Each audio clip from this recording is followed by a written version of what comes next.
Hello, foodie fans. Welcome to the Big Food Talk, produced by Tough Monkey Entertainment.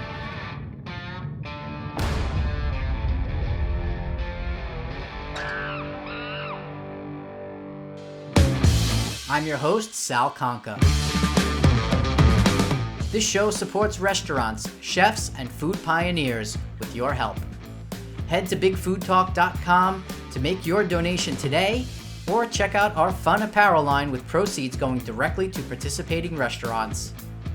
Special thanks to the Long Island Food Council, DineLI Facebook group, and Yelp Long Island for supporting this episode. Today, I'm joined by Tom Fazio, a chef with 20 years experience, now working at That Meetball Place in Patchogue and Farmingdale. Tom joined the team during the pandemic, and he's already brought the menu to new heights. Listen in to hear how Tom describes what makes a great dining experience, how he works with his team, and what the most enjoyable part of being a chef is. Let's hear Tom's story. Hey, Tom, welcome to the Big Food Talk. I'm so excited to talk to you today. I know you're coming to me from all the ways from the Meatball Place. Where are you at? Farmingdale, Patchogue today? Sitting in Farmingdale right now. Happy to be on the show, Sal. Thanks. Awesome. Yeah, I know, we just met. I was able to attend your Goodfellas wine dinner, which was phenomenal. Yeah, I mean, you're cooking up some amazing food over there. I've been to the Meatball Place many times, and I can say, the food, it definitely had a change. It definitely was stepped up. I loved what I was tasting and, all that stuff. So I'll stop blowing smoke up your butt for now. I appreciate that. But this is about you. And I really want to find out more about, what drives you to cook and what brings you into the restaurant scene. So how long have you been cooking professionally? I'm working on my 20th year cooking professionally. I started when I was 17 washing dishes. Moved in. I've done both ends of it, front of house and back of house. I left the back house for a long time because there was a lot more money in the front of the house. I'm that educated idiot who went through and decided food service was a smart career choice. But hey, listen, I'm happy where I'm at. It's a new challenge every day. So we've got a great team here at That Meatball Place. I'm happy to be working with them. Yeah, that's awesome. So 20 years in the biz. Where did you actually get your start? Where was your first gig washing dishes? I was in Nocello's restaurant in Northport. I was 17 years old. I was actually working as a busboy to start, and I got in a fight with one of the Salvadorian cooks in the back, and I told my boss, I bet you I cook better than that asshole. He fired the cook. The next day I had the job. Hey, look at that, right? So sometimes it pays off, right? Have a little balls and Well, just be young and dumb and stupid. That was really the medium there. And then I was getting paid, I think it was $10 an hour to plate crappy salads and mozzarella towers and, wash dishes part-time. And, I'm looking at these waiters and waitresses who were walking out the door with $200, $250 in their pocket. I'm like, what the fuck am I doing wasting my time in the back of the house making $10 an hour? Gotcha. So, I mean, for some reason, though, you stuck around. I mean, you said you've taken this journey, you've done front, done back, you're back in the back of the house, or, conceivably now you're cooking, you're head chef at That Meatball Place. What is it about the restaurant business and cooking? What keeps you there? What are you passionate about? Money, mostly. Yeah? No, I'm kidding. If you're in this just for the money, you're in trouble. I like the speed and the excitement of it. The toughest part of COVID for me has been just the lack of customers that we see coming in, and understandably so. We can't be putting ourselves in a bad position with this virus, but I miss that edge, that fine edge where you're between absolute destruction and you're just and perfection is right on the other side of it. And when a restaurant's really running right, that's the balance that you're striking. It's running on all cylinders and just cranking away. Absolutely. I had pastry chef Claudia Fleming on recently, and she was talking about back in the house. She worked at places like Gramercy Tavern and She's a Tribeca Grill. man. Yes, so you know her, right? So I've never met her. I know of her and the stuff that she's done. And her and her husband ran one of the finest restaurants on Long Island for a long time. I'm very sad to hear about him, but she, like I said, from what I've heard, read, and we have some cross connections.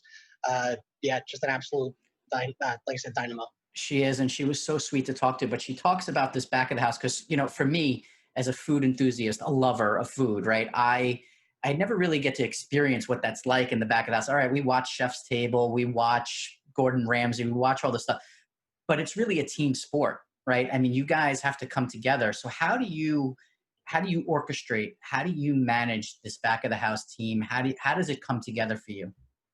Well, management styles are important. Okay, you can't just look at each. You can't look at a group and say, "I'm going to treat all of you the same exact way." It doesn't work. Getting your interpersonal relationships with all of your cooks in line, so you know how to motivate them in that time, is very, very important. I spend a lot of time with the guys, just having conversations and seeing what's going on in their life. Listen, to put together a recipe, it's my job to make that simple for them to recreate in the moment. Okay, and we shoot for average ticket times between 8 minutes and 12 minutes. That's really our target strategy for getting food out to our guests. So we're talking rapid fire. But yeah, it's my job to give them the tools and then to know how to motivate them in real time. It's Again, that's for me. I'm not a yeller and a screamer. I never liked being a yeller and a screamer. I worked at a restaurant last year where one of the cooks, he needed to be yelled and screamed at. And I would look at him after the shift and I'd go, Harrison, why do you make me do that to you? Because his motivating factor was always fear. And I would always have to apologize to him profusely, but I knew that that was his positive motivator. Some people you just leave alone. And that's, fortunately here, I've got a great team. I walked into a great team to begin with. And that's the best gift an executive chef could ask for, is talented people in the kitchen working with them. Absolutely. So you transitioned to That Meatball Place during COVID. Is that the Did I lose case? you? Oh, you there, buddy? I lost you for a second. Got you back. Okay. Yeah. So my question was, did you transition to That Meatball Place during COVID? I left my prior restaurant right as COVID started. So I was in a weird place. I didn't really have a job, and the industry that I had worked in for so long, at the time I sat back and said, listen, I can go and bartend somewhere. I can go and cook somewhere. I'll just take some job to make some cash to get me through.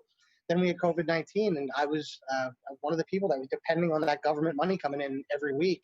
And for 8 weeks of it, I didn't see a single dollar. Bills kept adding up, and it was a tough time for sure. Absolutely. So when did you start? When did you start your? I want to say I'm here 7 or 8 weeks at this point. Okay. I always joke with the owners here that it takes about 2 months to write a menu, and we're doing it in real time with real live customers coming in. But they've been very supportive, and like I said, I can't say enough good things about the staff that's here, both front of house and back of house, Farmingdale and Patchogue. It's been wonderful to come in and really work with professionals. That's awesome. Yeah. So what is that experience like with your expertise and coming into an already established restaurant, right? They're already known for their meatballs. Like, Sure. Don't take this the wrong way, but so then what do you bring to the table? How do you now make it your own? How do you add your influence to a restaurant that's already established like this? Well, the first thing I do is, and a lot of chefs or a lot of young chefs think it's all about just menu writing, and you write the best menu you can possibly write. For me, it's meeting with the ownership group and seeing what their vision and mission is, and then writing that menu to go along with that vision. I said to one of our partners here, Joe, say, hey, listen, I can write you a menu without talking to you, but if I can sit with you for an hour or two, go over what your wants and needs are, then we can really get this done a lot quicker and a lot more productively. We saw that the Meatball Place, it's a fast casual restaurant, and it was missing a lot of fast casual items on it. So we just took some on-trend items and put them on there. And, we're not trying to light the world on fire with the food here. We just want good on-trend food that goes out to our guests quickly and they can enjoy in a pleasant atmosphere. Absolutely. And I saw, is the new menu live today? The menu's live, yeah. Awesome. And so I was looking at that and I noticed a lot more options than I had recognized in the past for sure. It's probably been about a year, maybe more, since I've been into the Meatball Place. Actually, I had a wrap party on one of my indie films in the basement. We did it in the basement in that secret. Oh, that's a cool room. That's a cool room. Wait till you see what I got lined up for that room. We're going to do an all-inclusive chef's tasting dinner down there. We're talking in the $150 to $200 price, per person price range, but dry aged steaks and caviar, oysters, stone crab. I mean, all just over the top shit. And it should be a fun experience once we get it up and going. I love it. That's the type of stuff that drives me. I love that it's the meatball place, and people can make a lot of connotations about that. I mean, like, listen, I'm Italian. My father, he won't even eat meatball out, right? That's the type Sure. of mentality that he has. And, I go in because I'm just willing to try and taste anything sometimes. And I go, so I tasted the meatballs and I go, yeah, I'm like, they're good. They're good. The red sauce the other night at the Goodfellas dinner that I had with the big ass rigatoni, Yeah. that made me so happy. That just brought me I was like, that's like being home. That Yeah. That's good. rigatoni, it was amazing, man. I got to tell you. And so the experiences that you guys are doing, the events that you're planning, bringing new menu items. I saw the porterhouse we had that night. I was like, Sure. what the hell is a porterhouse doing at that meatball place? Yeah. Well, we're so lucky. We have the meat market right next door to us. We share a wall with them. We should be able to have great dry aged beef here. Our plan for downstairs is to rebrand it as this concept called A5, which is the grading for Japanese Wagyu beef. So that's the highest marbling, highest fat content beef in the world. So we really want to focus on that great beef that we know that we can get right next door and bring that into the meatball place and have a completely different experience within these four walls. Yeah, very cool. And that's the thing. Now, I think with the pandemic, the opportunities for being more creative and inventive, not having to stay exactly in your lane, right? You can Sure. now expand. You can be a little more creative. People are more accepting. They're kind of waiting to figure out, well, what are either the takeout specials? What can I do if I want to dine in? Are there, these exclusive tasting chef menus and things like that are going on? So I think you guys are really positioned well to go the next level. And let's not sugarcoat it, right? I mean, times are still rough. I mean, what capacity are you operating at right now? We're at 50%. I mean, I can show you around the restaurant. We have, um, we're taking every precaution. This whole thing was sanitized this morning. Um, you know, we're complying with New York State in terms of we have to have food served with alcoholic beverages. So we're Mhm. playing that game right now. Whatever we can do to make customers safe, that's our priority. Absolutely. I was in there, obviously, as we mentioned, and I saw the dividers at the bar, right? So you're sitting two at a time at the bar if they want, and Yep. being able to offer bar service with the food. Listen, it becomes an additional table setting for you when you lose the actual table capacity around the restaurant as well. I mean, I think the great thing is you guys have a multi level establishment. You have upstairs, the main floor, you have the basement, the party room. I mean, there's a lot of opportunity for you guys at least to spread out, which a lot of other restaurants don't have. Absolutely. I mean, that definitely is a benefit for us that we do have all this capacity that we can work with. It's still hard though, and people are still afraid. And I know. that's a big portion of this nightmare is that as much as we can do to help people be safe, we can't take the inherent fear away from them. They're going to feel that, and they're going to decide when they're feeling comfortable again and when they're ready to get out into the world and start doing this again. Hopefully, by the time we get into the fall and we have this vaccine rolling around, fall, winter, whatever it's going to be, people have a better level of comfort. So, Tom, I know before this, we've chatted a little bit. What makes for a great dining experience? What do you equate it to? Well, you talked about it before when you talked about how you had that sauce and it was, it brought you somewhere.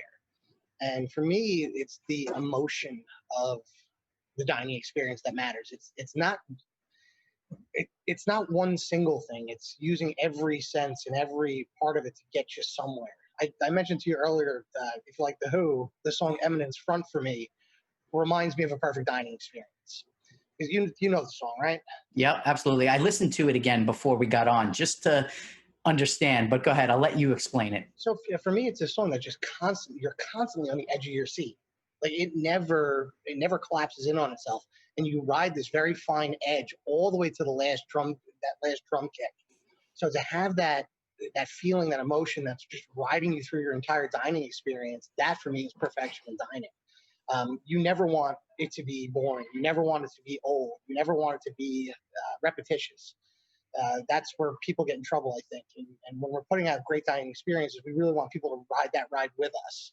Now, as much as we try to make it a controlled ride, because we do have these rules that we're working within, right? 8 to 12 minutes for our ticket times. We want to get our customers out in under 90 minutes because we know that's the experience that they want. Mhm. And we need to make that 90 minutes that we have with them very, very memorable. So it comes down to everything. I love it when you just said, I love the emotion of food. And I love that moment when a person puts food in their mouth and you can just see that little smile of that little gasp for like, that was the bite. That for Yep. me is the best feeling as a cook, to just see a person have that little moment by themselves that was supposed to be for nobody else, but you catch them in that moment. That's perfection. There you go. Yeah, and that's it. I mean, that sums it up. That's what a great food experience should be. You know, you can go dine around all over the world, and sometimes it's just the simplest things, like a pasta dish, that can make you so happy, right? I Sure. mean, And for us too, perception of value is very important. I don't care if it's the $5 hot dog you get from the hot dog vendor or the $150 porterhouse steak. If you need to match what you pay for what you got. So I'll mhm, tell you, sometimes that hot dog for $5 for lunch with the Sprite that comes along with it is the best fucking thing in the world. And sometimes the $150 steak that you know is Cirque Prime that's supposed to be great, well, it doesn't match. So you need to make those things match up in your mind, and that's very important for me as a cook, and I know for us as a corporation at that meatball place to be giving our customers a huge value or a huge perception of value when they walk through the door. that's great. I love hearing how involved you are with the owners and that they're not absentee owners, right? They're clearly involved in the business. Yeah, The other thing that I always loved about the Meatball Place was that it's always rooted in music as well. You guys have always had a rich musical history. Are you guys still having performances? I think there was an acoustic player the other night, but yeah, we do have how's that? we have some acoustic guitar players coming in right now. Again, with the mandates that we're going through with the state, they really don't want a lot of gathering. We're not doing any DJ programs currently. We're not doing any band programs currently, just because again, we're trying to be as safe as we possibly can here. You know, Of and course. management here has done a great job, top to bottom, with all of that. Managers at both Farmingdale and Patchogue, they're just, again, what I said to you before, they're just professionals, and it's nice to be working with professionals.